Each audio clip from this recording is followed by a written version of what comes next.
set up my sound. Lord have mercy. We did it, guys. We're here. Hopefully y'all can hear me.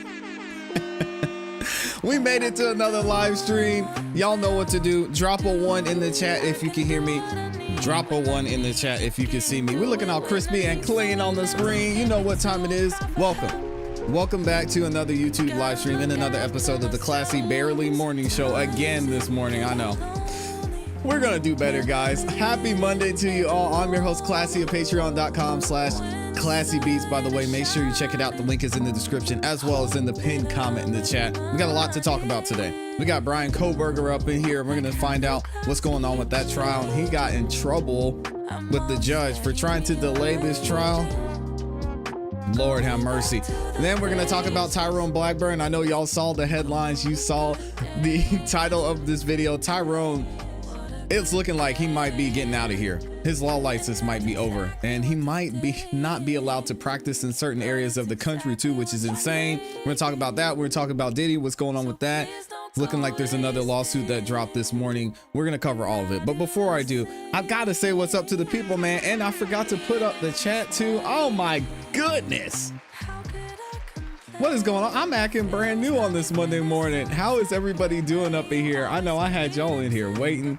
Shout out to everybody showing so much love. Y'all are absolutely amazing, man. Shout out to the gang. Oh, we got Not Williams in here early this morning. Let me see who all I see in here. Of course, we got my awesome, amazing Amy is in the building. We got Not Williams in here. Y'all make sure you go check out Not Williams. Amazing content creator. She did a live stream a couple days ago that I was watching. Absolutely amazing when it comes to what's going on with Tyrone. We're going to cover a little bit of that, but I'm going to refer you guys to Not Williams when it comes to breaking down these legal documents.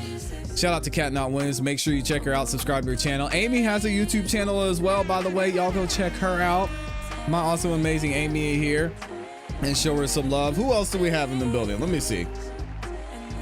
I got to get this. I got to pull this up so I can actually show y'all on the screen. Here we go. There we is. We got Kara Hampton in here. Slim Life, New Jersey. As I mentioned, Not Williams is in the building. We've got Les Cleaver, my guy, is in the building. What's up, Les? Libby22, SC Girl is in here. Good to see you. We've got Paua Eyes is in the building. It took me like a whole year to get that name right. CPE's in the building. J Buckmaster's back at it. We've got In Blue is in the building. Good morning, y'all. It's almost afternoon, but we made it. Inside Your Bones is in here.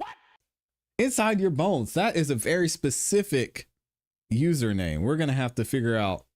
What is behind that name. Very interesting. Also, thank y'all for being here. Shout out to everyone that's liked the video. You guys know I do not ask for much on this channel, but the number one thing I do ask is that you guys like the video. Likes are free. It helps the channel continue to grow. Lets the algorithm know you guys are having a fun time here on the live stream. It lets the algorithm know that you guys are enjoying the show. It shares the videos that we have on the channel, this live stream, and all the future videos we will do with more people. So if you guys could take 2 seconds, like the video. It takes less than a second, really. And it really does help us out. Thank you to all 600 plus of you that have liked the video so far. I'm going to be begging for likes until I'm no longer making YouTube content. It is that important, guys. So if you could please make sure you like the video. If you're feeling extra generous, you can share out the video as well. You can share it on X. You can share it on Facebook. You can even send it in a text message to your group chat. All right. Tell them to come over here and see what's going on.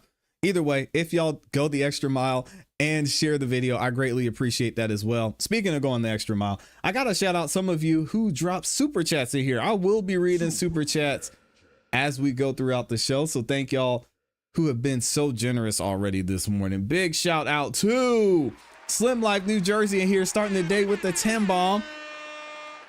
She says, good morning, ClassE, Amy, and my amazing CEB family. I hope everyone has a good day. Shout out to the GOAT ClassE. You know what time it is. Remember, God is good all the time, and all the time, God is good. Amen. And if you see someone without a smile, give them yours. Oh, I like that. I like that, Slim Life. Give a smile today, y'all. It's a beautiful Monday. All right, we got Mr. Brown in here, just showing love, dropping the 5 bomb. Thank you, Mr. Brown. Continuing to pray for you and make sure that you are doing the work, putting in the work to have a speedy recovery. I think you say you had an appointment today, so Hopefully you get a good report back. Let us know. We got CPE in here with the 5 bomb as well. Says, good Monday morning, CEB.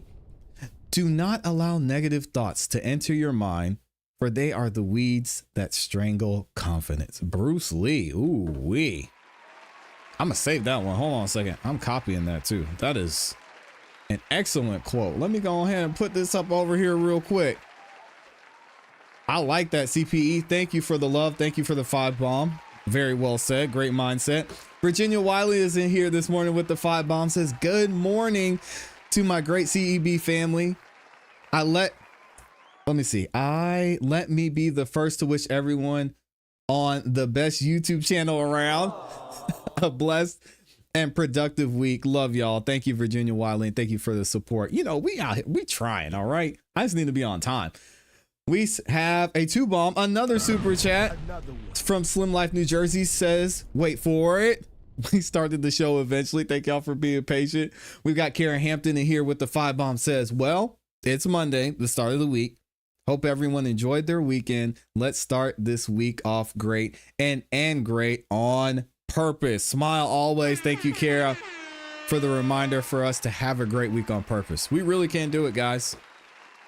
Just take it one day at a time, 1 hour at a time, 1 second at a time.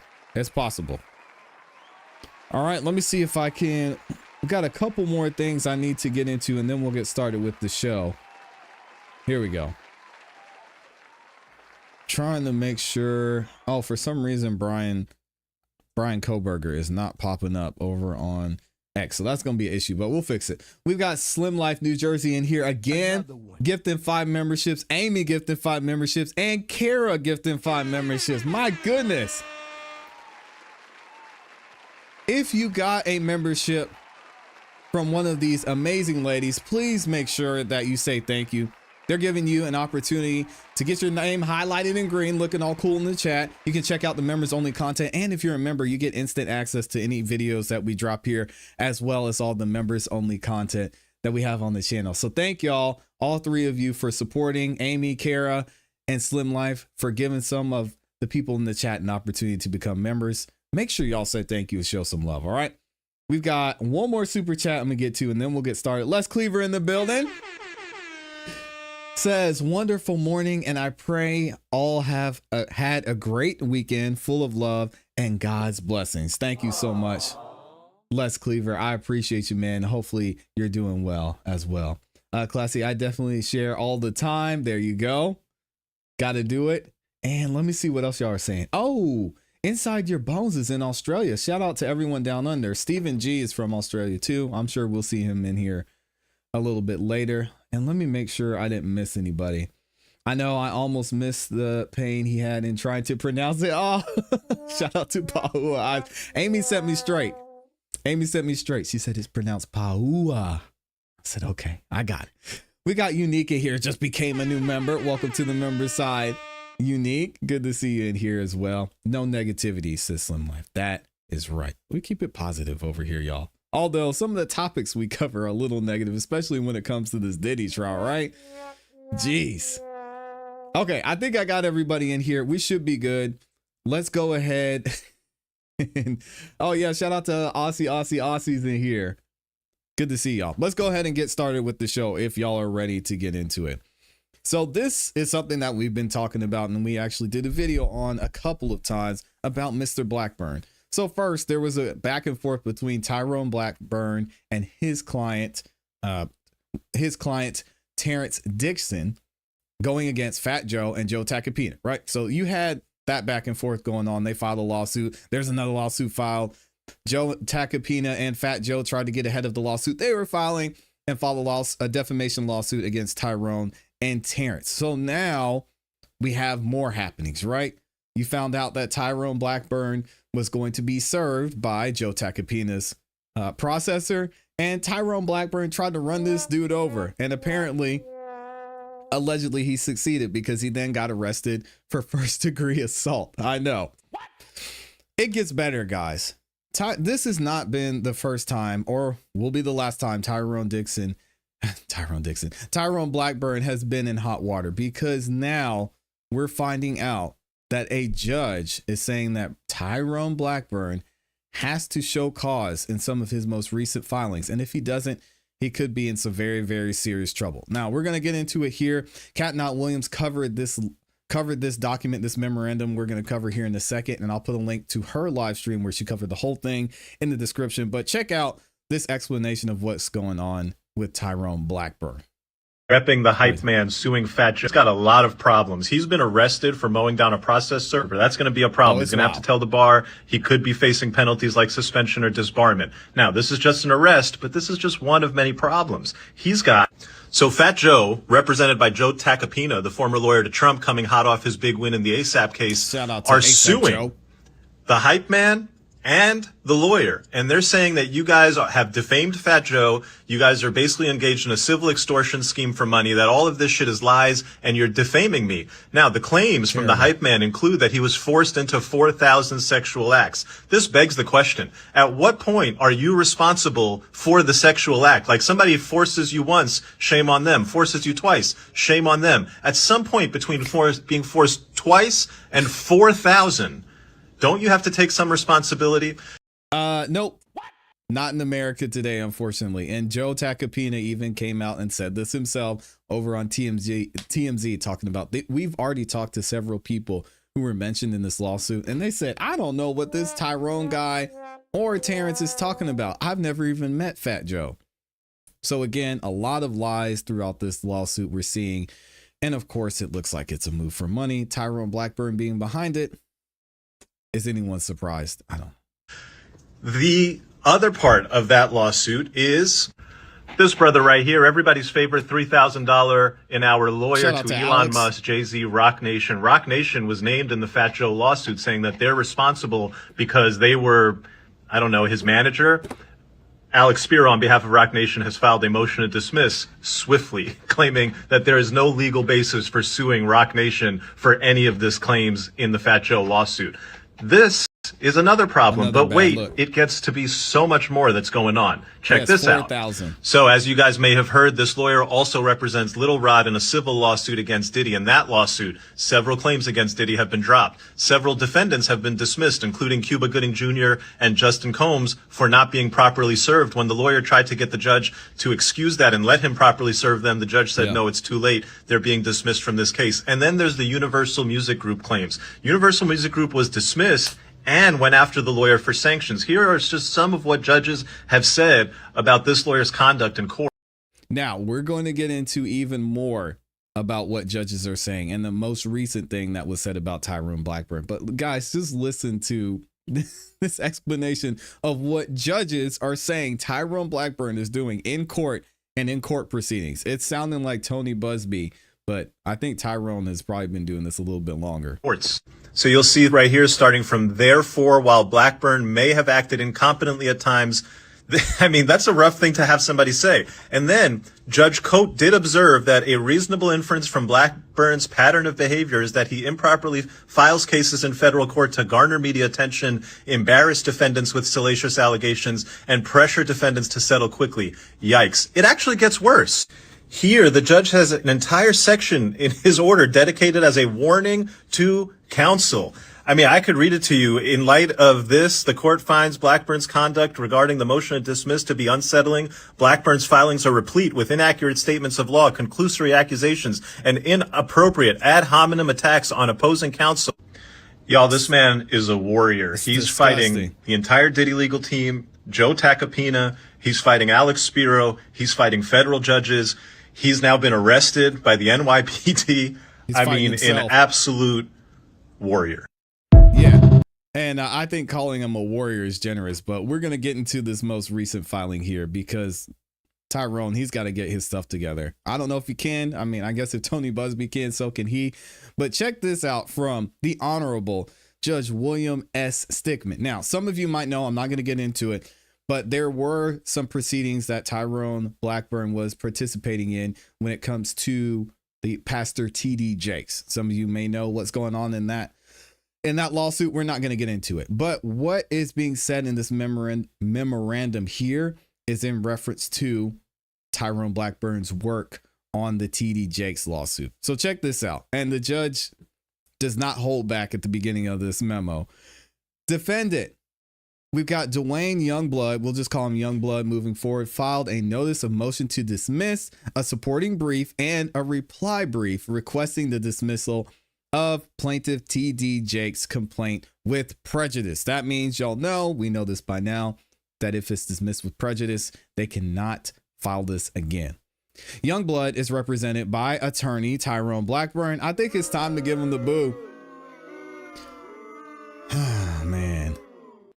And he is the signatory of the motion and the briefs. All right. Blackburn is admitted pro hoc vice on behalf of Youngblood. While reviewing Blackburn's brief, the court became aware of the fact that they may contain wholly fabricated quotations from case law, including fabricated quotations from the court's own prior opinion, in addition to including non-existent quotations. The briefs repeatedly misrepresent case law. And guys, again, Joe Tacopina said it in his interview that we covered last week. This is not the first time Tyrone Blackburn has been in trouble and has been reprimanded in this way. And it keeps going. It gets even better. Check this out. Jakes also noticed the issues with Youngblood's brief and addressed them in his brief opposing Youngblood's motion to dismiss. In his reply, Blackburn failed to offer any explanation for the deficiencies and fabrications in his brief. So he pulled again a Tony Busby and was like, yeah, I don't know. Hank Brennan said it best. I made a mistake. What? I need to save that as a soundbite, by the way. And then it says, in his reply, Blackburn failed to offer any explanation for the deficiencies and fabrications in his brief. Instead, he brazenly attempted to mount I'm not even going to try and pronounce that, a defense asserting that a LexisNexis document analysis of the plaintiff's own opinion opposition briefs reveals a pattern of misquotation, superficial citation, and invocation of authorities that are either inopposite or do not support the propositions for which they are cited. He's not doing his job. Blackburn has a legal and ethical duty under Federal Rule of Civil Procedure 11 and Pennsylvania Rule of Professional Conduct 3.3. We're going to skip through some of this. Specifically, Rule 11 states that an attorney presenting a written motion to the court certifies that to the best of the person's knowledge, information, and belief formed after an inquiry reasonable under the circumstances, the claims, defenses, and other legal contentions are warranted by existing law or by non-frivolous argument for extending, modifying, or reversing existing law or establishing new law. So basically, Tyrone Blackburn messed up. He didn't do the right thing. And it goes on to say the fact that Tyrone Blackburn submitted fabricated quotations and misleading analysis of case law is plain to see from the face of his briefs.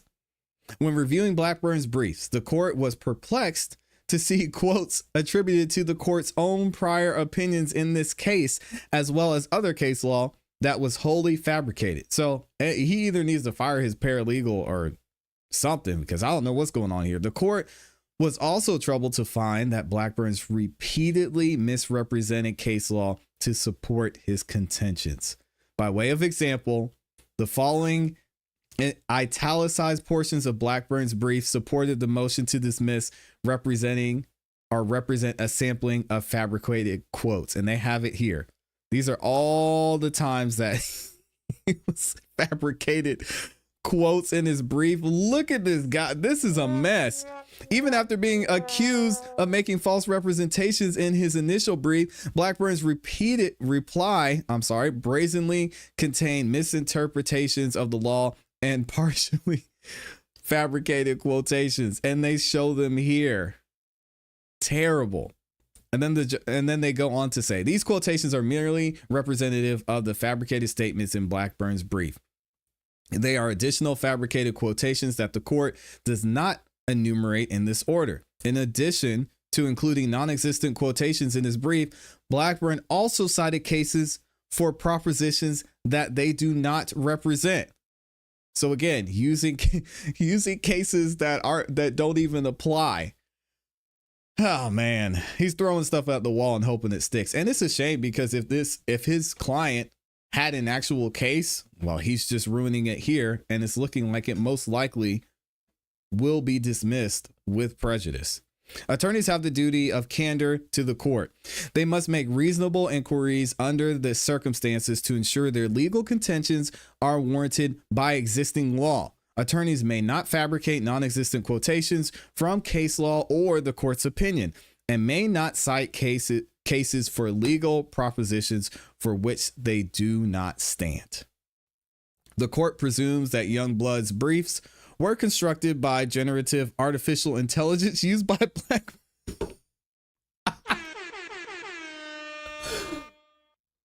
Oh no. Tyrone Blackburn is being accused of using ChatGPT. Oh my goodness. Oh, wow. Guys, this is insane.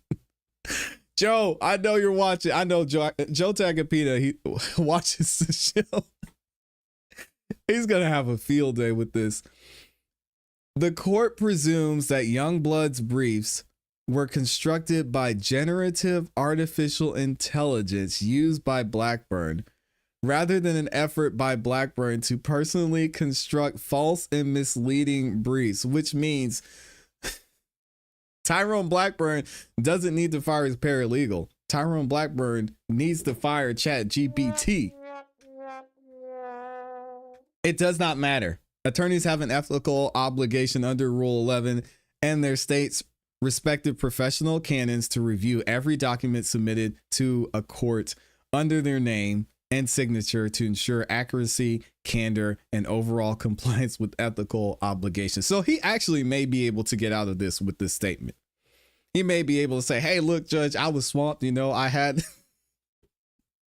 my wife, I had my girlfriend, just throw this in the ChatGPT. And I was in a rush. And then I reviewed it real quick and I realized at a later time, maybe everything wasn't accurate here and I needed to correct it. I'm sorry, Your Honor. Goodness gracious. This duty is you cannot delegate it because I'm not going to try and pronounce this word. So maybe he won't be able to get off from that one. An attorney who signs and files a brief authorized by a non-lawyer, such as a paralegal, there we go, secretary or intern, is personally responsible for all that it contains. So you can't blame the wife, can't blame the girlfriend. The same applies to artificial intelligence. In other words, Youngblood could not outsource his obligations to the court and his client to a third party yet, including artificial so-called intelligence. Whoever or whatever drafted the brief signed and filed by Blackburn, it is clear that he, at the very best, acted with culpable negligence of his professional obligations. You do not want to hear this as an attorney. The alternative is that he acted in a conscious effort to deceive and mislead the court. At this point, in light of Blackburn's continuing offenses in his reply brief, the court is inclined to believe the latter. So the court is giving him an out here. It seems like the court's saying, hey, listen, Tyrone, we get it. You're lazy, right? Is being lazy a crime? Not really. But when you get caught, you're going to have to be held responsible for it. You were lazy. You told ChatGPT, hey, here's my initial document. Can you take this and write a reply for me and make sure you cite at least, let's say 8 different cases to make it look good? And write it in his manner. Here's my previous briefs. So you gave a nice prompt to ChatGPT, but unfortunately, it cited the wrong cases. At this point, in light of Blackburn's continuing offenses in his reply brief, the court is inclined to believe the latter. So the court thinks he used AI instead of, as they said, acting in a conscious effort to deceive and mislead the court. How nice of the court to believe that of Tyrone Blackburn. And now the 26th day of June 2025, it is hereby ordered that the defendant, Dwayne Youngblood's motion to dismiss according to Rule 12 and reply memorandum of law in further support of defendant Youngblood's motion to dismiss are stricken from the record. Dang.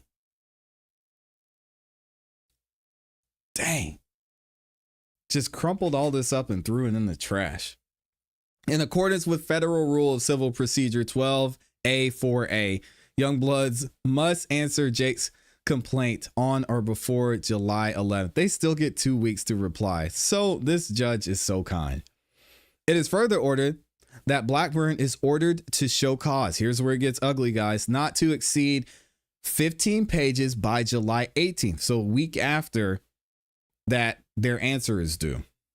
As to why his statements in the ECF 43 and 46 have not violated Rule 11B and PARPC 3.3. Good luck with that, Tyrone. And I cannot wait to see what he says there. This show cause is going to be insane. Specifically, Blackburn is directed to thus show cause as to the fabricated quotations and blatant misrepresentations of case law and the court's opinion in his briefs.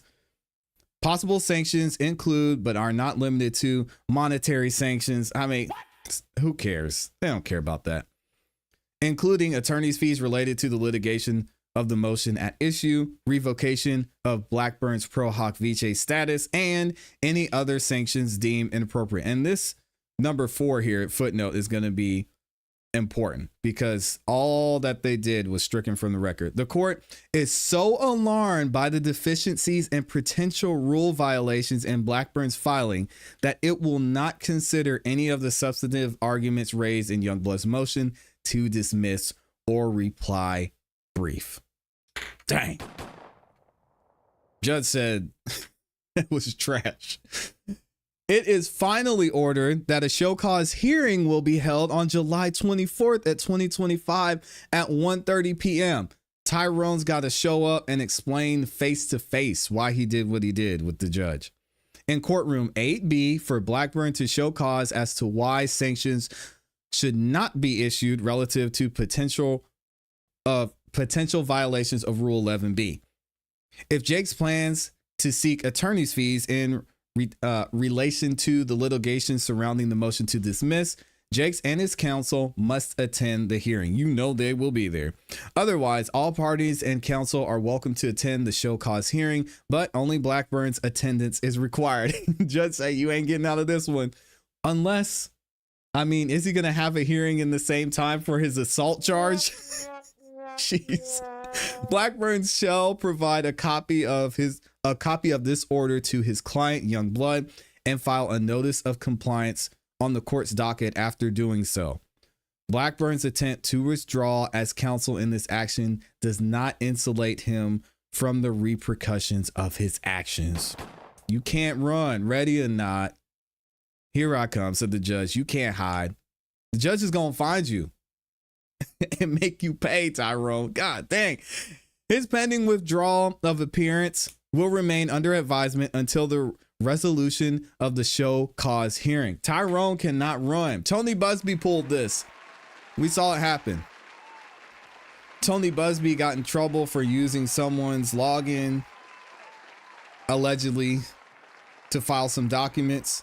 And he got in trouble and he's just like, all right, I'm out of it, Judge. And he was able to get out. Tyrone Blackburn cannot run like Tony Busby was able to run when it came to Jay-Z and Jane Doe. Let me know what y'all think about this. I have not seen anything like this from an attorney, and I haven't seen anything like this from a judge just reprimanding him in this way and basically holding his feet to the fire, say, hey, you need to tell your client you were using GPT to write these briefs. You need to tell your client about what's going on and that this may be dismissed with prejudice. And you need to show up. And you need to give me a reason. Don't use more than 15 pages of why this was a mistake. And you also need to tell me why you shouldn't be sanctioned. Whew. Tyrone. This is not great advertisement. I want to know what y'all think about this in the comments in the chat. This guy is a clown. And again, shout out to Cat Not Williams. She covered this at length. I need to see. Hold on a second. Oh, here it is. I've got it pulled up right here. Y'all make sure you go check out Cat Not Williams' live stream she did on this on Friday, I believe it was Friday night. Absolutely insane. And y'all don't, it's Chat GPT. I don't know why I say Chat GPT. How did they find out about Chat GPT? They could probably, there's software that you can use to figure out if someone used Chat GPT or not. But yeah, this is embarrassing.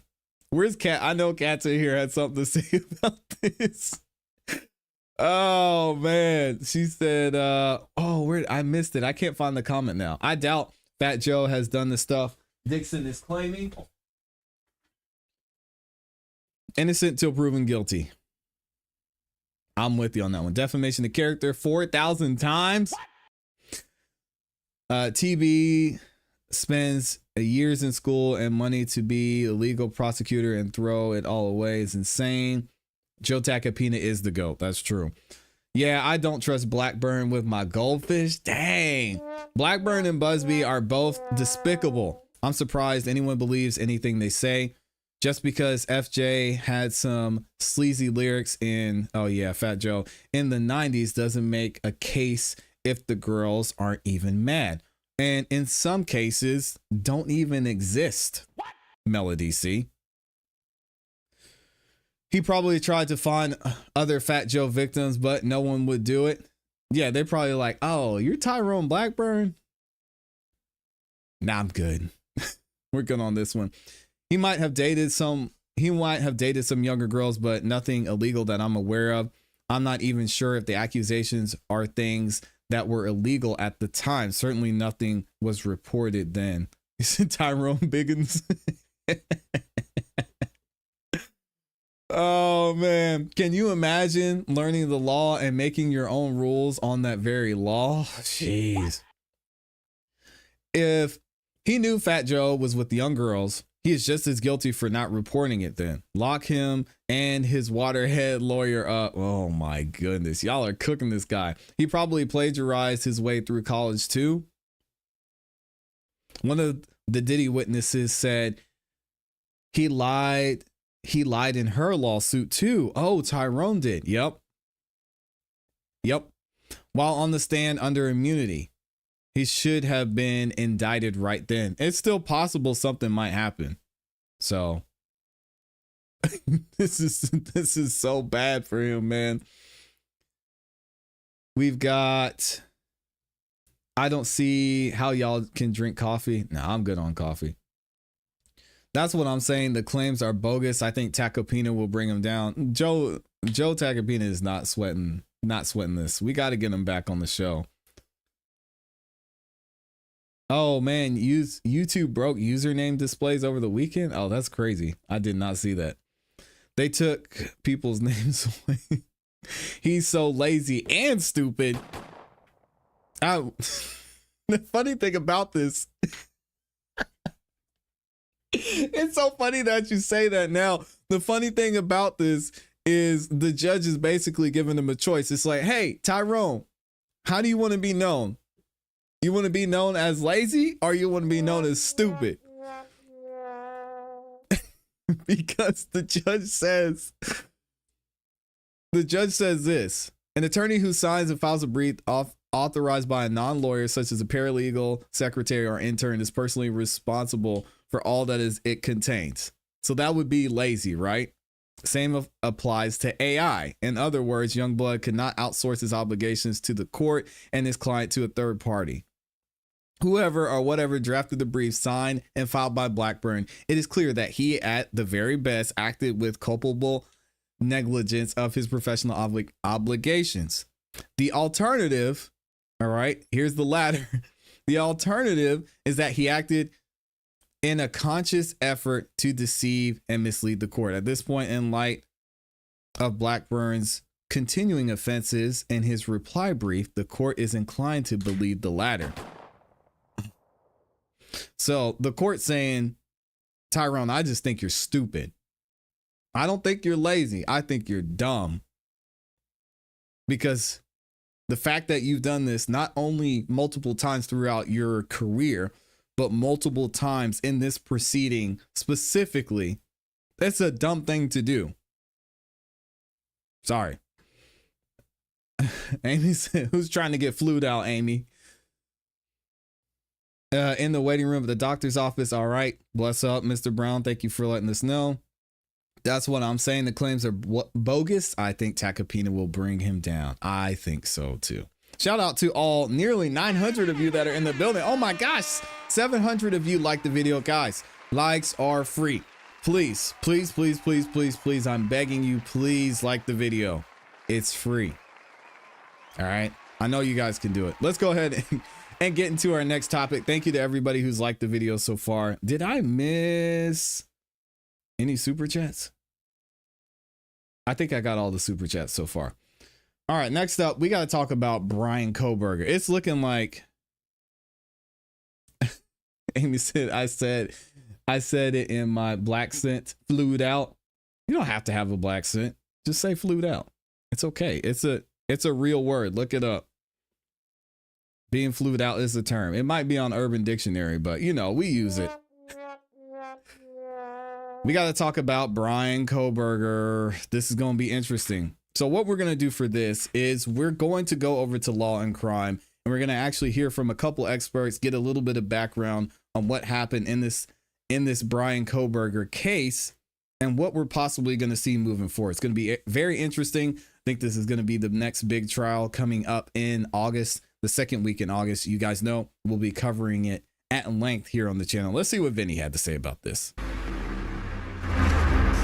I'm Vinny Politan, and the subject of my investigation is the next huge trial here on Court TV, the murders of 4 University of Idaho students, a case that started with a manhunt and is now a death penalty trial. Here's the story. In the dead of night on November 13th, 2022, a brutal horror unfolded in a quiet college town. 4 University of Idaho students, Kaylee Gonzalez, Madison Mogan, Xana Kernodle, and Ethan Chapin, were savagely stabbed to death in their off-campus home, their lives stolen in the stillness of early morning. The scene was a nightmare. Untouched valuables, no signs of forced entry, and 2 surviving roommates asleep just rooms away. Panic rippled across Moscow, Idaho, as fear took hold and answers remained elusive. For weeks, grief-stricken families and a shaken campus waited, desperate for justice. Then, a stunning arrest. A criminology PhD student studying just miles away was taken into custody. DNA from a knife sheath, cell phone data, and eerie surveillance footage allegedly tied him to the scene. The community, once wrapped in innocence, now watches as the trial approaches. A chilling confrontation between law and depravity. The victims' names are etched in memory, their voices silenced, but their story far from over. As we get ready for this trial later this summer, this is going to be a difficult one on many different levels, but it really begins with the loss. 4 young people gone. 4 innocent, good people murdered. And it was a brutal crime scene. And there's surviving roommates who are going to testify. This is going to be so heartbreaking on so many different levels. There's another part of this case, though, that is going to happen. Because of the rules in Idaho, we know very little about what happened that night. As we get closer to trial, we're getting more and more pieces. But once that trial begins, every day of testimony, we're going to learn something new about the investigation, something new about the crime, and something new about the evidence. So let's start tonight and go back to the crime itself. What happened to these 4 young people? Take a listen. On the morning of November 13th at 11:58 a.m., a 911 call was placed to the Whitcomb Dispatch Center reporting an unconscious person. The call originated from inside the residence and was made from the phone of one of the surviving roommates. Moscow Police Department officers responded and located 4 victims, 2 on the 2nd floor and 2 on the 3rd floor. The Latah County coroners conducted autopsies, and detectives have been provided with the results of those autopsies. We know that the autopsies confirmed the identity of the 4 victims, determined the cause and manner of death as homicide by stabbing, and determined that it was likely all 4 victims were asleep during the attack. Some of the victims had defensive wounds, and each victim was stabbed multiple times.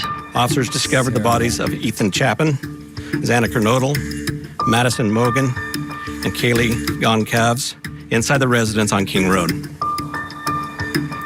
The 4 were stabbed with a knife, but no weapon has been located at this time. Chief, have you identified a motive?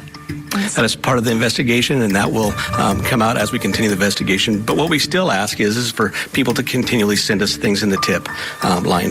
We are still looking for more information. We're still trying to build that picture, just like we have stated all along. We're putting all the pieces together, and that will help. This investigation is not cold. We get tips every day that are viable. Every single day, we get a good amount of viable tips. And those tips help us do everything from clear people who maybe there was some speculation about, to further some of the theories that we're working on. Eventually, we're going to narrow in on exactly what happened and who did it.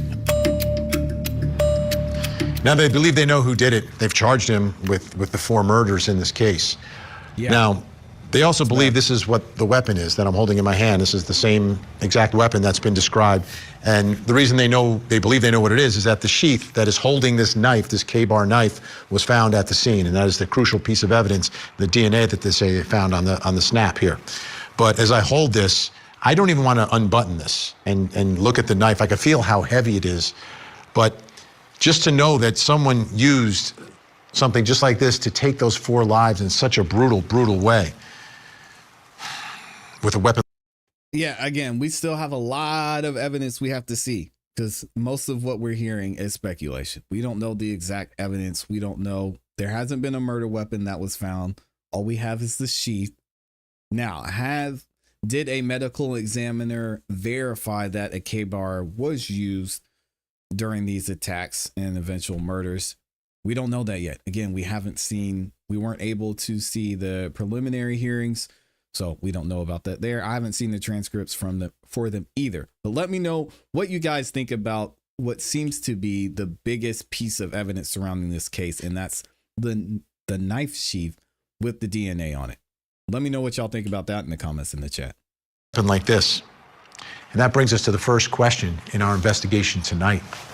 And it's about the knife. Where's the murder weapon? They don't have the murder weapon. It's a good question. You know the defense is going to make that a big part of their case. Where could it be? Here to help answer this question, former homicide detective Chris McDonough. He's also the host of The Interview Room with Chris McDonough, and retired FBI agent Stuart Fillmore. You can find him on all platforms as Texas Crime Travelers. Thank you both for being here. This is not an easy question, right? Chris, what are your thoughts about where this weapon could be? Well, who knows? Well, Vinny, I think the first thing that we need to consider is, how important that weapon was to the offender. And that will help us determine whether or not the offender would have discarded it after the crime.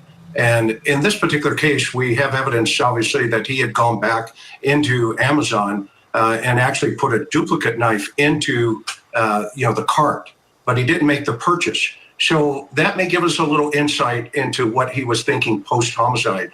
So he could have tossed it out, kind of like, Bundy did back in the day, because we have evidence that he was cosplaying Bundy with photographs, obviously. He put a knife in his Amazon cart. Guys, I mean, come on. Have y'all put some crazy things in your Amazon cart? Y'all have to let me know in the comments. And again, why take the sheath? Why leave the sheath there? A lot of questions need to be answered. On his phone, but it's probably alongside of a rotor in the Snake River. The Snake River, that would be a tough one to recover from. Stuart Fillmore, what are your thoughts about, it seemed that if you believe the prosecution's version and you believe this is the suspect, there was some level of planning in all of this. And I guess part of the plan has to be, what do you do with the clothing? What do you do with some of the evidence afterwards? But specifically, the alleged murder weapon in all of this. What are your thoughts? And how much time would you invest in a case like this in trying to find it? I mean, at this point in the case, it's really all you're lacking. Well, you don't have motive, but you don't have to have motive. The murder weapon, you have the sheath, and then he's the Amazon attempted purchase. I mean, that's pretty compelling stuff there. But this would absolutely put this over the top if you could recover this weapon. It's just crazy for me to think that someone who planned this, and again, I'm assuming Bryan's innocent in this case, would have quote unquote got away with it if the sheath didn't exist. Like, come on. It just doesn't make sense. Again, we're going to see it play out in court, but it seems like there's a lot missing here and a lot of circumstantial evidence. Where did the knife come from? How did the sheath get there? Can we figure out who purchased it? Did he purchase a knife?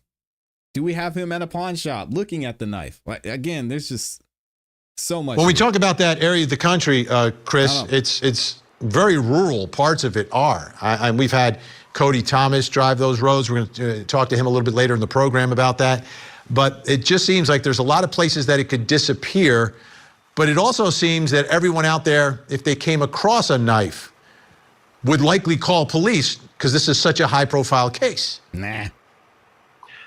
Yeah, I totally agree with you. And because it is, so damning, that type of evidence, I think the citizens would 100% turn it in. And which leads us to this other thought process. Does he have this, hidden someplace? Did he take it back to Pennsylvania? Or did he discard it? I don't like this. Why are they assuming that he did this? I mean, come on. Again, I know Court TV. Hey, shout out to them. They still have some work to do, as big as the platform is. But why are we saying this like we know for a fact that Bryan did this? We don't. Nothing, not from anything that I've seen so far. I'm gonna stop it here. I'll leave the link to this full video in the description for you guys. Let me know what you think leading up to this. What happened in this case? What's the issue and what's the deal with the knife, with the sheath? Is this enough to actually be able to convict Bryan, or do you need to see more? Let me know what y'all think. I just hate the way this is being painted like, oh yeah, he would have had to dump it. Yeah, there's no way he would have went back and got the sheath as he was leaving and noticed, hey, I don't have the knife sheath. What? I don't know, man. I disagree with that. I wouldn't call the police if I found a knife. Not a knife, maybe a gun, possibly. Would you not call the police if a stranger / intruder was in your home? What? Yeah, I think most people would, right?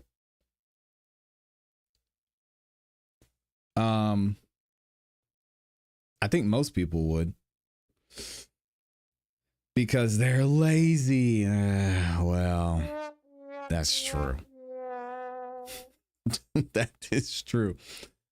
I'm going to have more on the states, and I'm going to have to see more on the states and defenses out of this. I agree.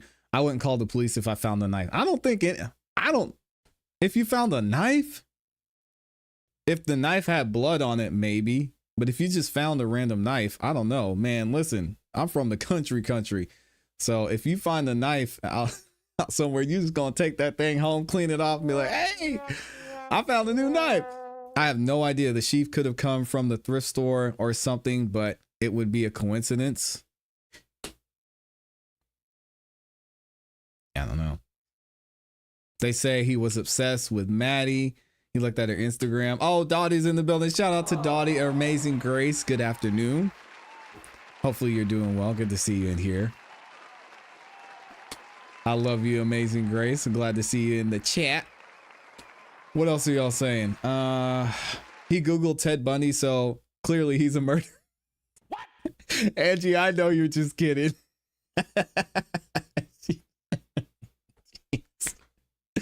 Oh, that's crazy. Come on, Angie Day. That's funny.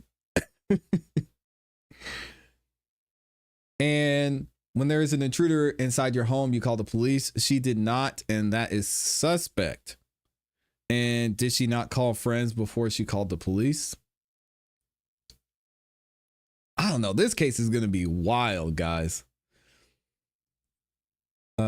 Yeah, and the surviving woman not calling the police after he left is a bit strange. Here's just another thought. What if he's a glowy / spook who's off his meds because he doesn't have that SSRI, look in his eyes, dead eyes? Is he trying to show up how inept law enforcement is? That's what Dateline reported as a part of guilt. Dateline said, oh, well, he Googled Ted Bundy, so he's guilty. What? Yeah, we need to get some court proceedings. I don't know how much of these narrative spinners I can handle, because it's tough out here. If only his DNA was found on it, then maybe the real killer wore gloves. And Melody made a good point. It could have come from anywhere. I've said this before in the first time we reviewed this. I said, what if the murder weapon was bought at a thrift store, as you mentioned, or at a pawn shop, right? And Bryan, he added a knife to his cart on Amazon. He was shopping for knives. He wanted a knife. He was a man's man, according to the reports and the narrative spinners, right? He was out here, big, toxic masculinity guy, talking about women having birthing hips. So maybe he was just out shopping for a knife. He said, you know what? I'm not going to buy it on Amazon. Let me just go to the pawn shop. He went to the pawn shop. Pollen was pretty bad. I don't know how they deal with pollen out there in Idaho. And he said, shh. He was looking at the knife. He sneezed. Or he's sweating and it dripped on the sheath. It's leather. It soaked it up. He's like, nah, I'm not going to buy it. I'm still going to think about it. He goes home. Somebody else comes into the pawn shop. They buy the knife and they use it in a murder. I mean, who knows? I don't know the evidence surrounding this, but it's definitely possible. That would have to be a story the defense would have to tell. But if they found his DNA on the knife sheath, they're going to have to explain that, which is going to be interesting. Amy says, I think he was set up.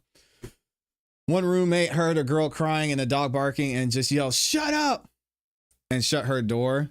She did not like them. Yeah, roommates can be annoying. Oh, here comes Peter Ortiz. Maybe Karen did it. Karen Reed is a menace. She's out here doing it all, according to Peter. 2 women didn't call the police that were in the house, waited 8 hours. How did one man take out 4 strong, healthy kids with a blade?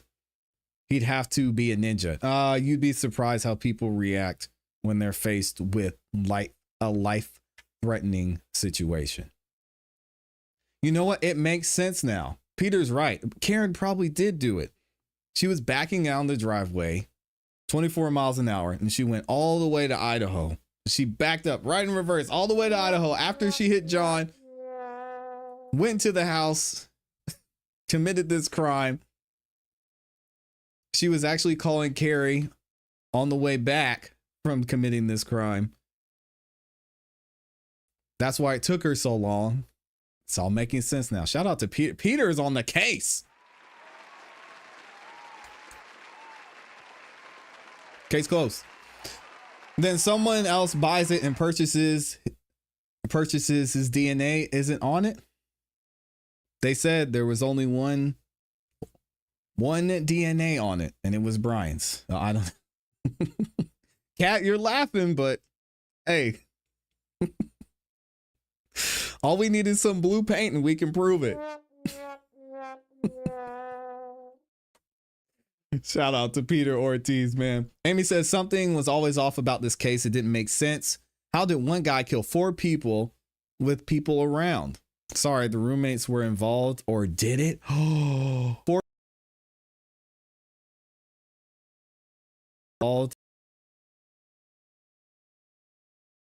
so say it ain't so. I hope that's not the case. Dang. And we're not done with Bryan Kohburger, by the way. We've got one more thing we're going to talk about with him. But that DNA was inside, like stitched in. So anything on the outside could be wiped off, but not on the inside. Okay, what if he took the knife out?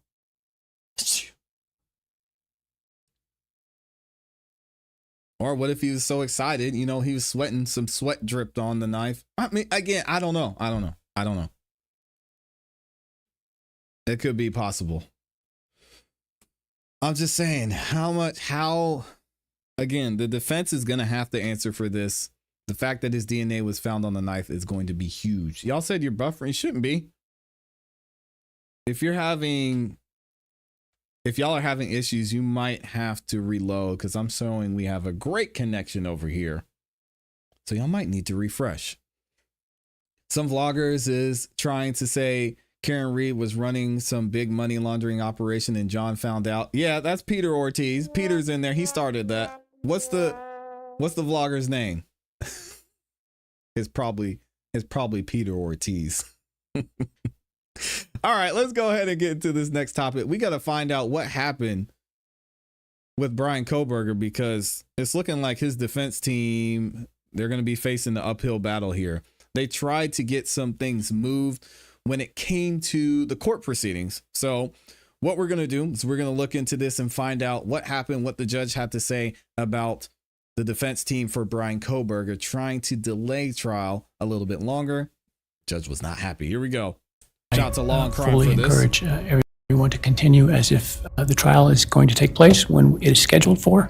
Judge Hippler makes big decisions about Bryan Kohberger's trial, when it will start, and whether Kohberger will be allowed to point the finger at other suspects. I break down the new orders from the judge and go over what we know about the people that Kohberger wants to accuse of murder. Interesting. Welcome to Crime Fix. I'm Anjanette Levy. Judge Hippler has made up his mind, and Bryan Kohberger's lawyers are likely not very happy. Nope. The judge is always no nonsense in his orders, and this time was no different. Hippler has denied Kohberger's request to continue his trial, which is scheduled for August, and he's also shut down the defense's request to tell the jury about other people who could have carried out the murders. It's called... Yeah, and this is a problem. This is going to be a problem for the defense. I'll let the video play here in a second. But this is going to be an issue, because one of the reasons the defense is concerned about this trial is because all of the media that's been surrounding it. Y'all know we're here talking about it, doing our job. Court TV, Law and Crime, Dateline, 2020. There's been so many specials that have been done about it. And obviously there's a narrative out there that's unavoidable. Defense is worried about the jury. They're worried about being able to present their case in a certain way. And the judge is like, hey guys, sorry. We're moving forward.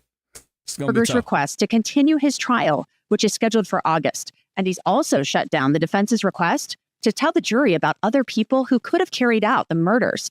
It's called alternative perpetrator evidence. Now, we learned a little bit about who these people are in the judge's order. And there's a lot of information in these new documents. Let me tell you, a lot. And we're going to talk about all of it. Kohberger is accused of stabbing 4 University of Idaho students to death. You know their names, but we cannot say their names enough. They are Maddie Mogen, Kaylee Gonsalves, Ethan Chapin, and Xana Kernodle. All 4 were found dead in the house on King Road in Moscow on November 13th, 2022. 2 of the roommates were left unharmed, and they will testify at the trial. Kohberger faces the possibility of the death penalty if he's convicted, and his attorneys have said he maintains his innocence in these crimes. Kohberger's lawyer, Ann Taylor, has been his lawyer since his arrest in late December of 2022. And she says she and Kohberger's defense team, they're simply not ready for trial. She talked about this at a hearing last week. Looking through the history of this case shows that the defense has met challenges and difficulties along the way, but has been dedicated in meeting all of the deadlines. Mm-hmm. We have talked about discovery issues in this courtroom before, and that in large part brings us to need a continuance. 68 terabytes of information is a huge amount of information. There have been 23 requests for additional discovery over the span of 2.5 years, and 7 motions to compel.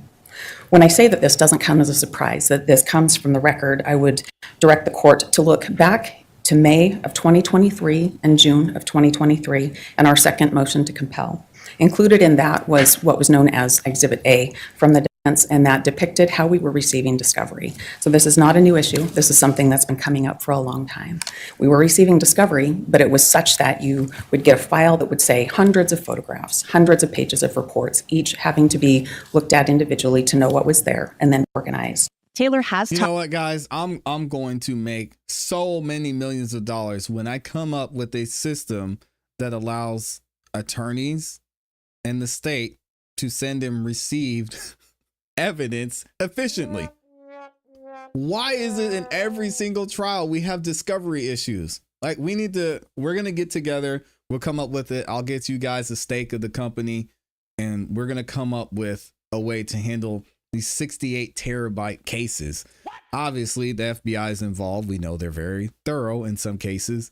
And that's a lot of information. We got to figure out a system, because it can't be every single case we have a discovery issue. Like, good Lord. Talked before about receiving 68 terabytes of discovery from the prosecution, but the prosecution says much of that is irrelevant. Then Taylor pointed to the media coverage and the Dateline episode that aired last month with information that hadn't been known to the public previously. Dateline claimed Kohberger searched pornography about forcing sex on women who were sleeping, that he searched Google for serial killer Ted Bundy, and that he also searched for news about the murders and his name. Oh my gosh. Are you serious? Guys, again.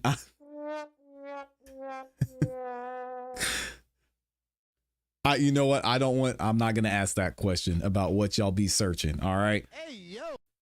But dang, we're going to hold him accountable for what he was searching. All right. Dateline also aired selfies Kohberger took where he wore all black. Everything that happens in this case continues to be talked about, and this court has a duty, a responsibility to make sure that Mr. Kohberger receives a fair trial. That comes from Shepard versus Maxwell, 384 U.S. 333. And a continuance may be the way that the court can best protect Mr. Kohberger. That comes from Patton versus Yount, 467 U.S. 1025. In addition to what is going on with what happened with the Dateline episode, that's not all. There's a book set to be released just a few weeks from now, to be followed by a docuseries on Amazon Prime. There's a claim that there's inside sources that provide information in this case. Hey guys, the documentary is actually dropping tonight on Amazon Prime too. I don't know. I'm getting tired of, again, the narrative spinners, so I don't think I'm going to watch it. I might hold off to the trial. We've got about 6 weeks. Well, yeah, 6 weeks until trial, so I probably won't watch it. Just in case y'all are wondering, the Amazon Prime docu-series drops tonight. At the very least, the moment we start attempting to select a jury in this case, those things are going to be on everybody's TV, everybody's social media feed, and some of the very witnesses that will be expected to testify will be taking part in the docuseries, at least, and maybe noted in the book. That is, in and of itself, an exceptional reason for us to have a continuance to let those things play out for a while. Now, Judge Hippler had suggested last month that he wanted an investigation into the person or people who leaked this information. We'll have more on that in a bit. Ann Taylor also said she needed more time to investigate Bryan Kohburger's life history to prepare for a possible penalty phase. The new special prosecutor on the case responded to that and Taylor's other arguments. We have a life history for the defendant. The defense has amassed significant materials. And I thought we were going to be solely talking about the mitigation case that still needs to be developed. That is not a basis for a continuance. And to the extent there are ongoing discovery from the state that Ms. Taylor alluded to, I can represent that most of what was just turned over was our investigators speaking with witnesses that the defense has disclosed. So that's the nature of that discovery, is us responding. As Ms. Taylor said, people will continue to talk about this case. The issue is whether the court, using the procedures it has established, or maybe even modifying them as the court wants to, can seat a panel of impartial jurors. The Supreme Court of Idaho has found that despite widespread publicity, even on the day of jury selection, that is possible. That is possible in this case, despite the challenges. The other thing I would mention with respect to the publicity is that it puts us at the whim of the media. Every time there's a breaking story, every time there's a new book or a new documentary, are we going to continue the trial indefinitely? And that seems to be the danger in what the defense is asking for. We call it a perpetual continuance, and we haven't seen a proposal about when this trial could take place. If there's a continuance, what seems to be the strategy here is just to delay. And that leads me to, I think, the other point that Ms. Taylor raised, which was to say that this shouldn't be a surprise.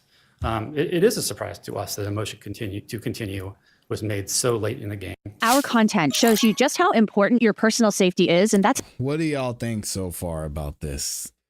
Boy, the judge said, nope, we're continuing with the trial. Obviously, the defense is worried about issues not only in the media, but how it's going to look and how the jury is going to be influenced too. This could, if I were on trial for this, I mean, what are you going to do? Is there a lot you can do? It's 2025. We're going to be talking about it. We're going to be here. I'm going to be making videos on it for the next 6 weeks leading up to the trial. Man, I hope that Bryan can get a fair trial. I hope there's justice for the family. I don't know. Can you have both in this case? What do y'all think about this? Let me know in the comments and in the chat. Tough stuff, man. I hate cases like this.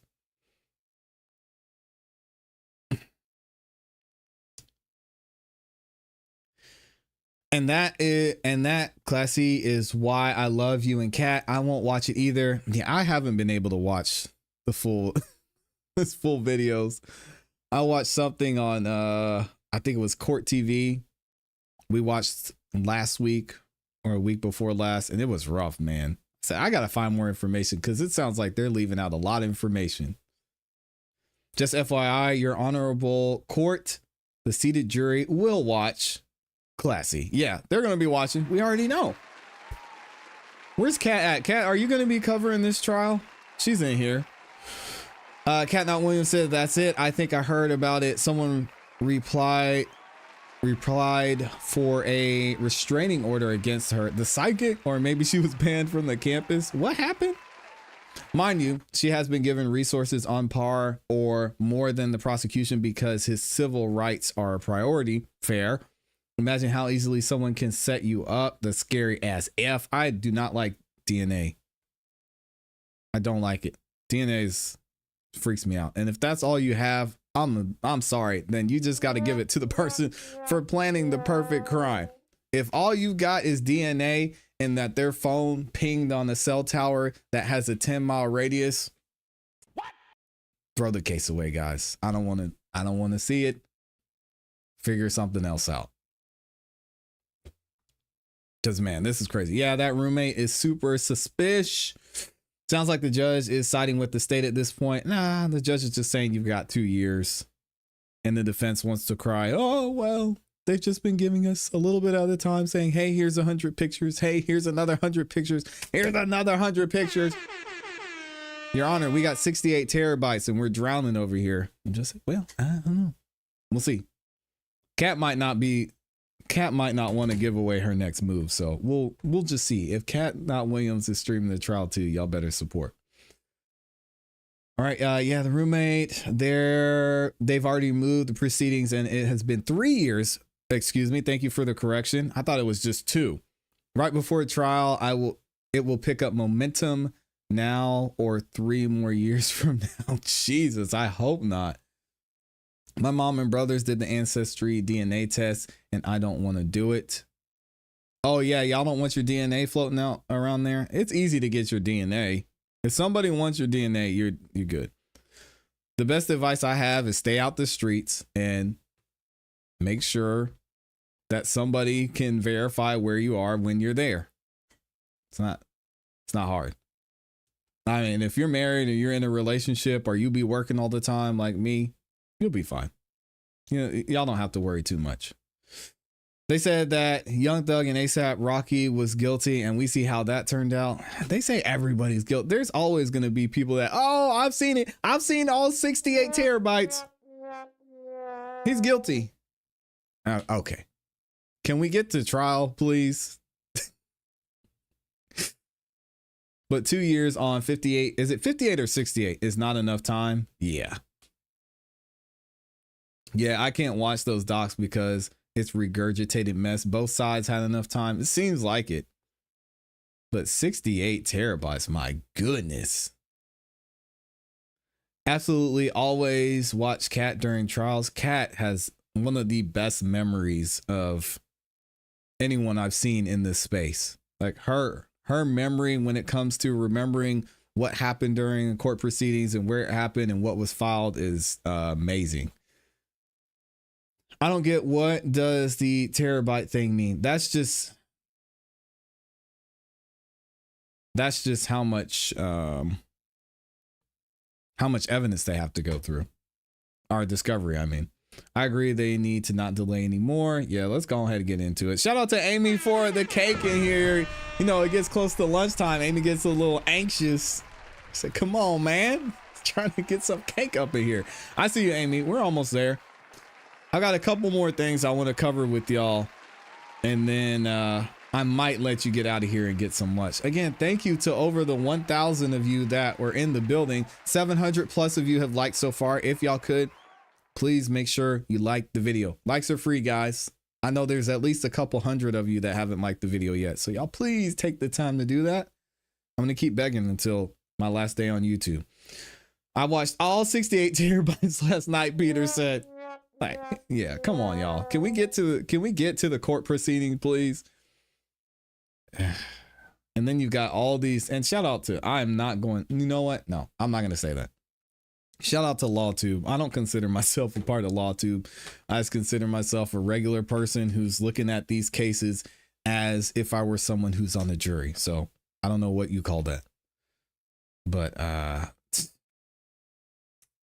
yeah, people overanalyze things and they say, oh, well, because this was filmed and this is going here. I'm like, guys, can we just look at the evidence and have some common sense like the rest of the jury and see if we can figure out what the case is being presented and what happened? I mean, dang. Not even figure out, well, I shouldn't say figure out what happened, but see if the state can prove their case beyond a reasonable doubt. Peter Ortiz here with the 5 memberships, showing some love. Again, guys, Peter's super generous as always. Thank you, my friend. If you got a membership from Peter, make sure you say thank you. All right. Show him some love. Say thank you. Peter's always up in here showing love. Thank you, my friend. And he watched all 68 terabytes. He reviewed the entire discovery in one night. And the defense can't get it done. No, that's crazy. CPE said, it's your last day on YouTube? No. I mean, every day could be my last day. You never know. That's why you got to live it to the fullest, right? Shout out to Amy in here. Says, is anyone listening? The woman says she saw Bryan Kohburger near the murder scene, made claim multiple times. The woman who said she will offer key witness testimony in Bryan Kohberger's upcoming capital murder trial, repeat that claim at least 4 times to 3 different officers after she was pulled over last year, according to police footage obtained by ABC News. Oh, interesting. Amy says she wants all the DNA. You gonna get it. Don't worry. ClassE going to old and gray and wrinkly when he retires from YouTube. You know, I was about to say, but YouTube, I mean, it just seems like it's a way of life. If you can create content, why not create content? Especially if people are going to watch it. I mean, yeah, I might be less cleaver. It just might evolve. It's going to evolve over time. So thank you, Amy, for that insight as well. Let's go ahead and get into our next topic. Let me see if I could find, I want to make sure I didn't miss anybody either. Okay, I think I got everybody in here. Thank y'all for giving your insight too. If you donate blood, they have your DNA, but they aren't using that database for ID, folks, due to confidentiality. The point is, it is in the fine print. Yeah, P, if you go to the bar or you go to McDonald's or you go out to eat wherever, you can get your DNA. It's not that hard. I mean,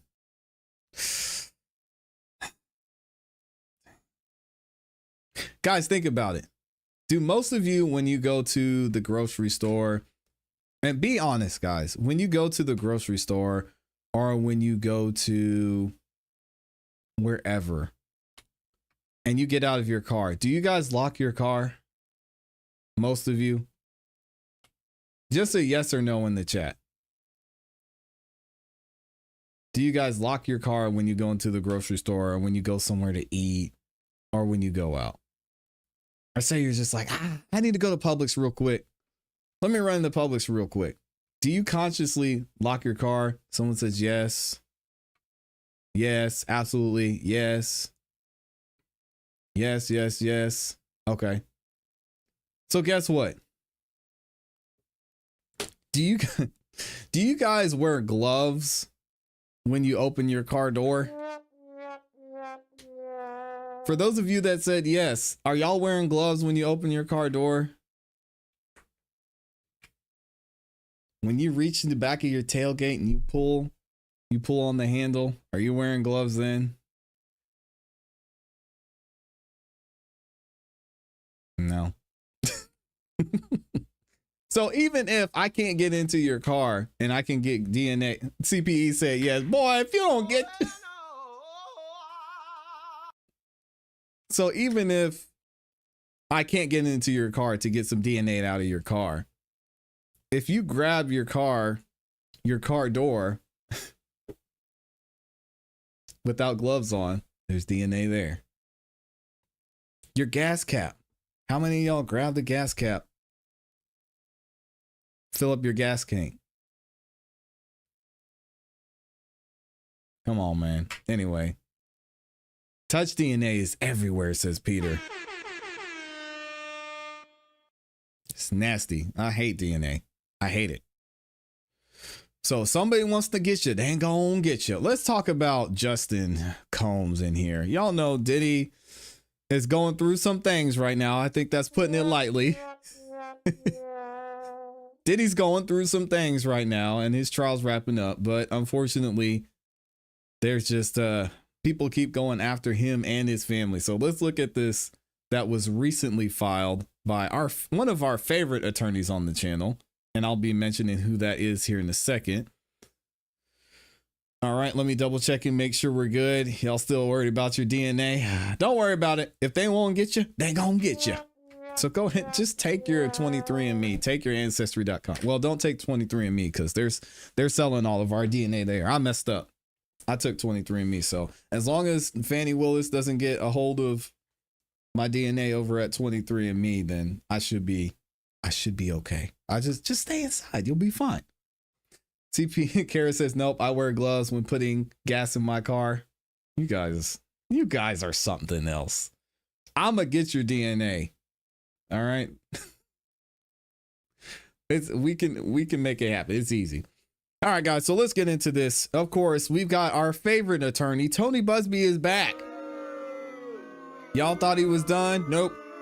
He is not done. Tony Buzbee is back. And just because Diddy is about to find out maybe a decision that can impact his life forever, he's not letting off. Tony Buzbee is doubling down and is seemingly going after, yes, you heard it right, Justin Combs, Diddy's son, in another lawsuit filing. So let's go ahead and get into it. See what Tony Buzbee is alleging here. Again, as much as I completely and totally disgust Tony Buzbee and his use of the law, we do have to take each one of these claims on their own.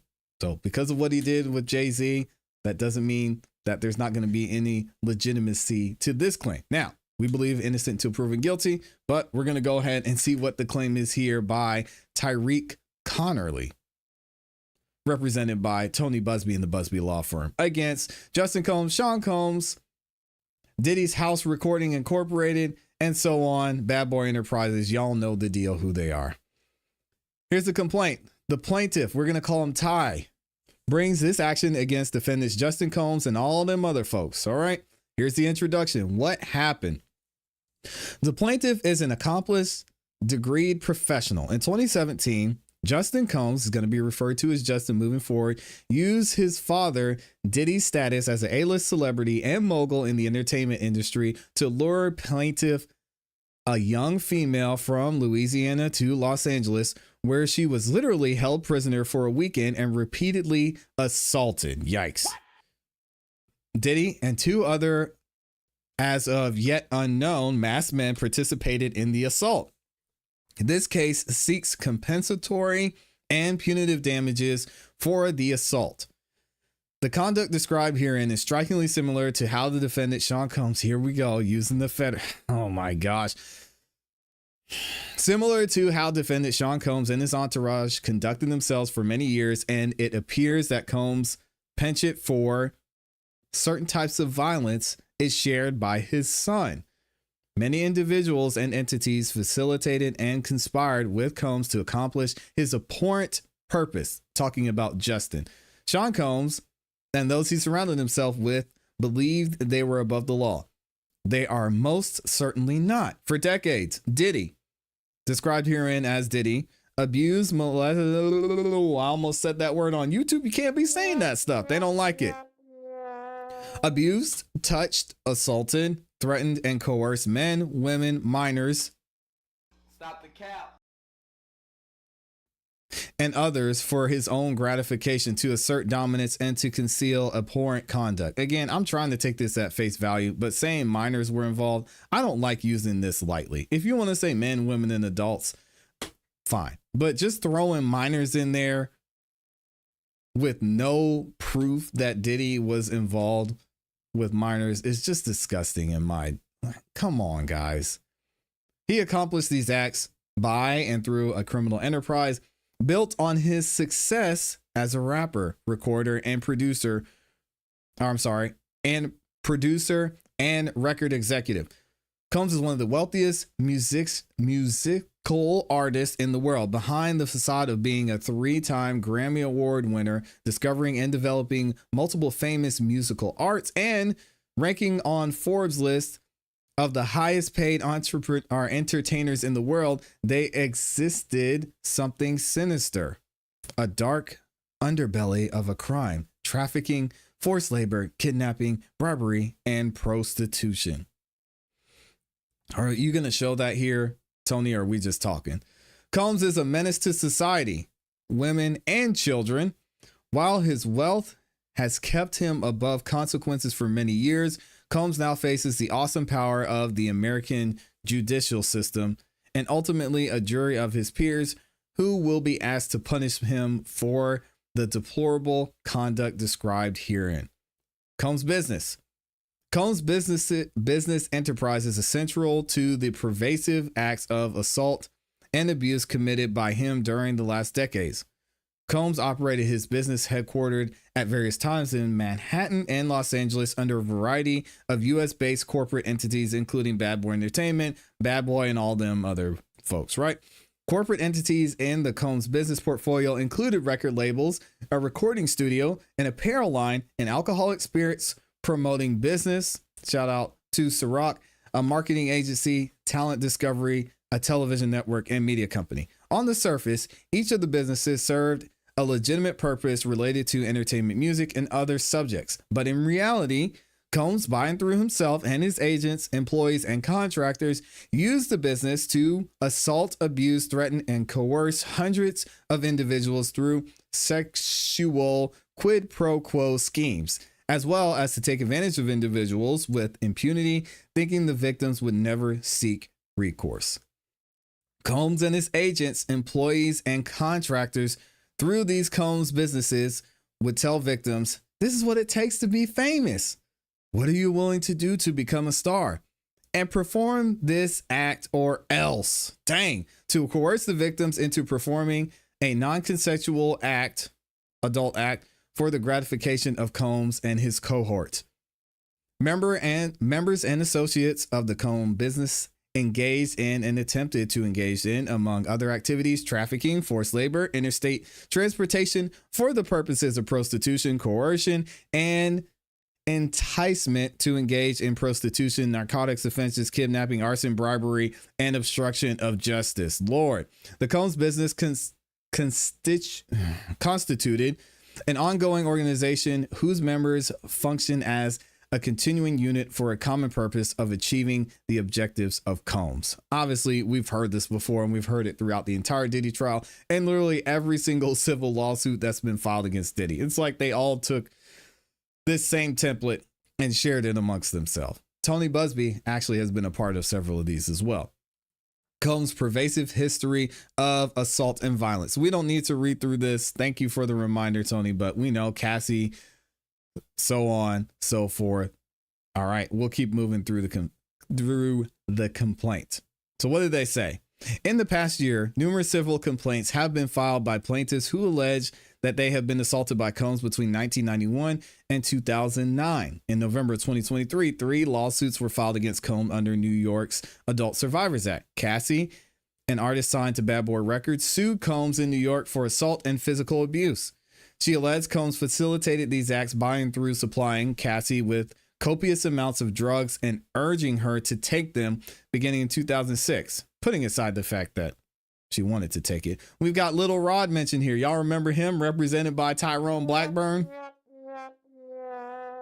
Boy, these guys just running circles together. Let's keep going through this, all right? So we got Combs' long history of violence unequivocally establishes that his actions are motivated by gender, both men and women. What? Combs has a profound contempt for women and a desire to dominate both minors and other men. Where are we getting this from? His conduct shows a long-standing practice of denigrating, defeating, and attempting to humiliate men, women, and children. His practices and desires are different for men, women, and children, but his actions are unequivocally motivated by the victim's particular gender and age. Plaintiff's allegations herein substantially mirror Combs' prior conduct as established through criminal indictments and other lawsuits. Through this case, the plaintiff seeks a full measure of justice from the man who, through his power, money, and influence, rendered him untouchable. The plaintiff joins many other victims by filing this complaint in hopes their common voice makes it impossible for Combs to assault another person ever again. How is a civil lawsuit going to do that? What? So are there criminal charges being filed? How is this civil lawsuit going to protect other people from being assaulted again? I must be missing something here. Either way, let's continue through this. And I want to focus and find where Justin comes in. In March or April 2017, Justin contacted the plaintiff through Snapchat. Okay. The two messaged back and forth, and the plaintiff eventually sent Justin risque photos at Justin's request. That same day, Justin offered to fly the plaintiff out to Los Angeles for the weekend. We getting flued out, guys. We talked about this. Get used to me saying it. At the time, the plaintiff lived in New Orleans, Louisiana. The plaintiff was interested in a career in the entertainment industry. This is how we get the coercion slipped in there. A subject she and Justin had discussed in their messages. Justin told the plaintiff that a trip to LA would be helpful for her in terms of her potential career. Justin. In fact, Justin told the plaintiff that if she came to LA, he would get her a position with remote TV in Atlanta through his and his father's connections. Oh boy. On or around Friday, April 14, 2017, plaintiff got flued out to LA. A driver in a black SUV picked her up that night and took her to a house Justin called the Glass House. On information and belief, the Glass House is an ultra high-end property available for rent on Loma Linda Drive in Beverly Hills. That night, the plaintiff and Justin mostly talked, shared a relaxed evening alone in the palatial house. They stayed at the house all evening, which surprised the plaintiff as she expected to go out on the town. She wanted to get flued out. Oh boy. On Saturday, they stayed in the house all day as well, surprising and frustrating the plaintiff. When asked if they were going to leave, Justin abruptly said, "Nope, sorry." That day and into the evening, Justin offered the plaintiff liquor and then marijuana, which the plaintiff believed was laced due to the effect it had on her. Justin then offered and made the plaintiff take various pills or poppers throughout the day. After Justin and the plaintiff had consumed multiple drugs, 3 other men arrived at the house. All 3 wore masquerade masks. 2 were unrecognizable to the plaintiff, but she recognized the 3rd defendant as Diddy, due in parts to his stature, mannerisms, but also because Justin referred to him on at least one occasion as Pops. Plaintiff was taken upstairs to the bedroom And there she was told, you better let this happen or else. In that bedroom, each of the three men took turns assaulting the plaintiff both in the back door, in her mouth, and she was drugged and incapacitated. Oh my. The brutal gang assault of the plaintiff continued from Saturday evening through at least midday on Sunday. What? With the three men continuing to take their turns abusing the plaintiff. On Monday, the plaintiff was driven back to the airport and dropped off.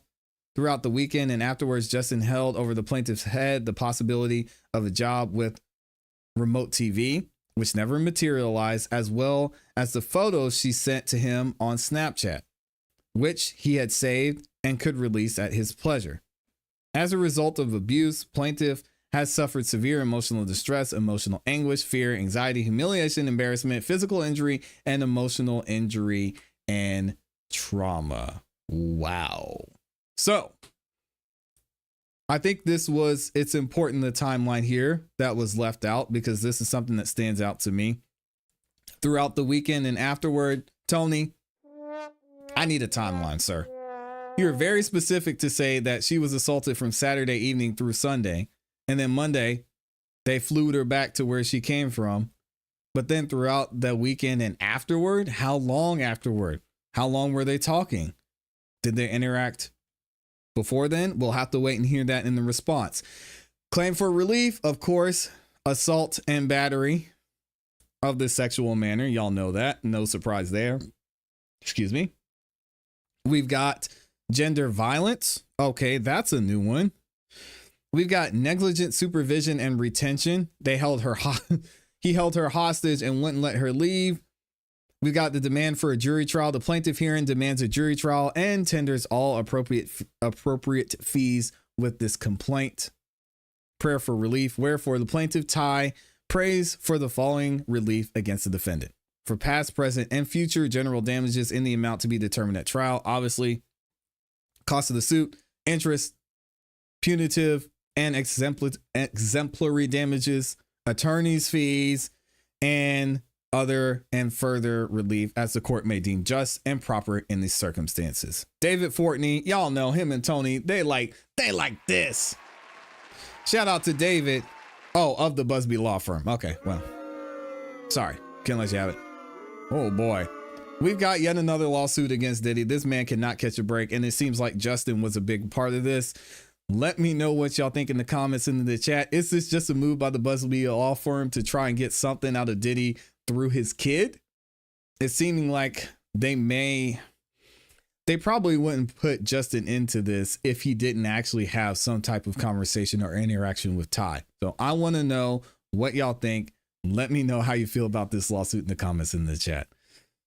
Okay, guys. That's enough Diddy for one generation. Am I right? Diddy, if you beat this charge, and I think these charges are BS, so I hope it does happen. Disappear. All right. Well, I don't want to hear anything about Brother Love or Diddy or Bad Boy Records or whatever. Yeah, just it's time to go. Lord have mercy. Diddy is the new boogeyman. I guess you live and you learn. I can see life in prison for Diddy. So we have plane ticket purchases via Justin too. We'll have to wait and see in the response. We'll have to wait and see. I think Justin Bieber was a toy of Diddy. Justin said he was not. So, I mean, that's just a rumor until, I don't know, further notice. Why is it civil and not criminal? Amy's in here. We got to talk about statute of limitations. This happened in 2017, right?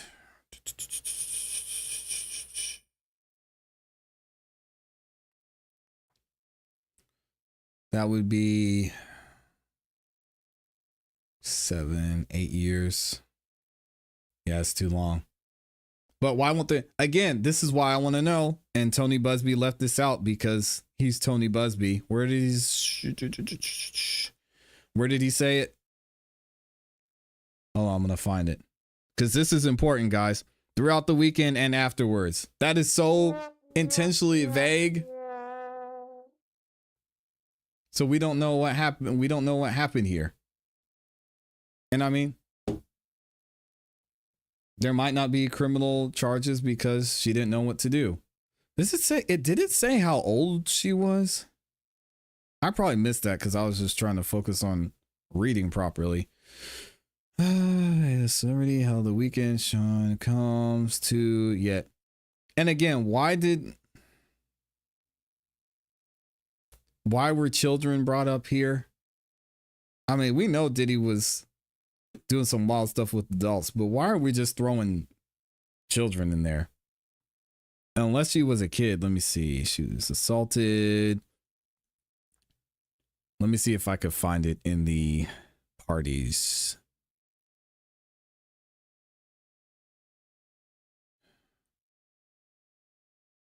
The plaintiff is Jane Doe. What?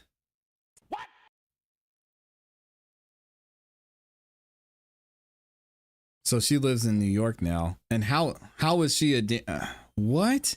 How is she a Jane Doe? Oh man, this is confusing. Is this an error? Why would it say she's a Jane Doe and she's not? How old was Ty at this time? I'm gonna see if I can figure that out. This is so stupid. Diddy is lower than low.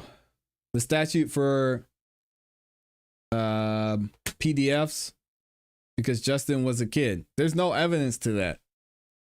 Other than Diddy being weird, there's no evidence that that's actually what happened. A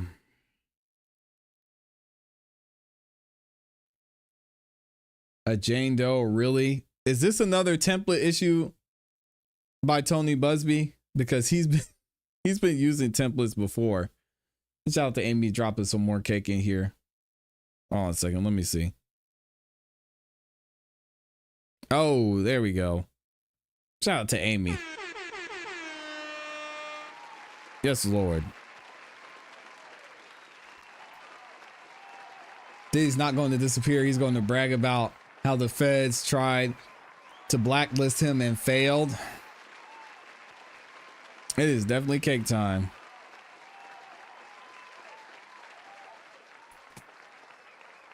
Wow. The safe harbor law gives people cover if you don't get their story right the first time. Talk about the laws. Wow. Sounds like Junior is not better than Pops. You believe this? Come on, man. What happened? Children? Huh? What? We're just randomly throwing, you know, Tony Busby. He just likes throwing stuff in there. Stopping by to show some love. You're one of the channels I think has great content. Thank you, Mad Church Disease. That is a great name, by the way.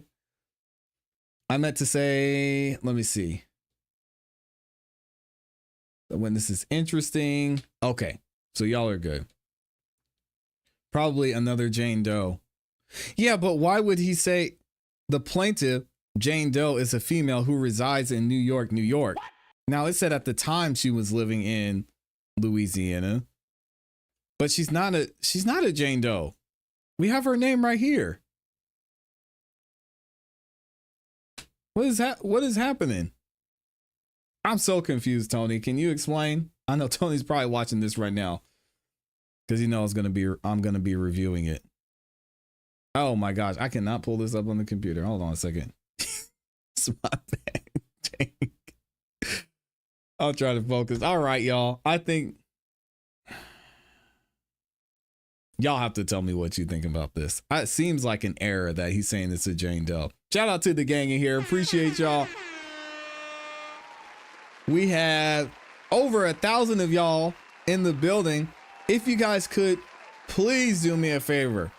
Make sure you like the video on your way out. It's free, guys. Y'all know we put on a great show. We bring you some news and updates. Y'all are having a great time here in the chat. I appreciate it, everybody who's watching. Likes are free. And also, if you haven't yet subscribed, hit the notification bell so you don't miss any time we go live or drop a new video. All right. I appreciate every single one of y'all. You are what makes this show great. I want to give a big shout out to everyone who went the extra mile and sent in a super chat as well. Excuse me. Shout out to my guy Les Cleaver, Slim Life New Jersey, CPE, Mr. Brown, Virginia Wiley, Kara Hampton, of course, Unique in here, my dog Peter Ortiz, and my awesome, amazing Amy with the cakiest of cakes. I hope y'all have a great rest of your afternoon. We will be back tomorrow morning, so don't miss out. Make sure you stay locked in, subscribe, and as always, have a great rest of your day. Keep growing, keep pushing, keep it classy. We gone. Peace.